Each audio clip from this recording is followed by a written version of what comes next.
Hello every one. കുറേ ദിവസങ്ങളായിട്ട് ആര്യ എനിക്ക് മുരിങ്ങയിലയും പരിപ്പും കൊണ്ട് എന്തെങ്കിലും ഉണ്ടാക്കിത്താന്ന് പറഞ്ഞ് ചോദിച്ചുകൊണ്ടിരുന്നു. അപ്പോൾ ഒരു ചൂടായ കുക്കറിൽ വെളിച്ചെണ്ണ ഒഴിച്ചിട്ട് കടുക് പൊട്ടിച്ചിട്ട് പിന്നെ ജീരകം ഇട്ടിട്ട് കറിവേപ്പില, സബോള, വറ്റൽമുളക്, ഒരു പച്ചമുളക്, പിന്നെ കുറച്ച് വെളുത്തുള്ളി ഇട്ട് വഴറ്റിയെടുത്തിട്ട് കുറച്ച് തക്കാളിയും കൂടി ഇട്ടിട്ട് വഴറ്റിയിട്ട് ഉപ്പും മഞ്ഞൾപ്പൊടിയും മുളക് പൊടി ഇട്ടിട്ട് വഴറ്റിയെടുക്കുക. പിന്നെ നമ്മൾ കഴുകി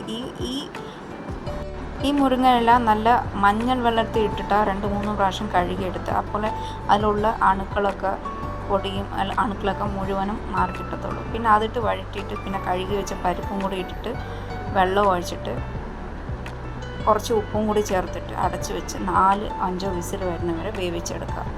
പിന്നെ അതിൻ്റെ കൂടെ ഒരു കോവക്ക ഫ്രൈയും കൂടെ ആകാമെന്ന് വിചാരിച്ചിട്ട് ആദ്യം ഒരു ചട്ടിയിൽ കുറച്ച് കപ്പലണ്ടി എടുത്ത് വറുത്തെടുക്കുക.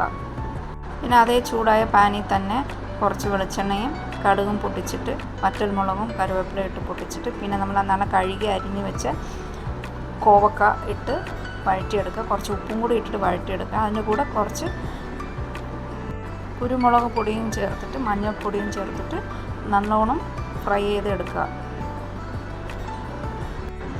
നമ്മൾ നേരത്തെ വറുത്ത് വെച്ച കപ്പലണ്ടി ഒരു മിക്സിക്കകത്തെടുത്ത് പൊടിച്ച്, ഒരുപാട് നൈസായിട്ട് പൊടിക്കല്, പിന്നെ ചുമ്മാ ഒരു 2 കറക്കം ഇട്ടാൽ മതി.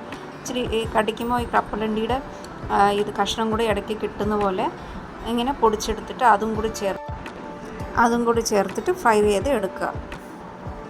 നല്ല ചൂട് ചോറിൻ്റെ കൂടെ മുരിങ്ങയില പരിപ്പ് കറിയും കോവക്ക ഫ്രൈയും അച്ചാറും പപ്പടമൊക്കെ കൂട്ടി കഴിച്ച് നോക്കിയിട്ട് നിങ്ങളുടെ അഭിപ്രായം കമൻസിൽ ഒന്ന് പറയാമോ?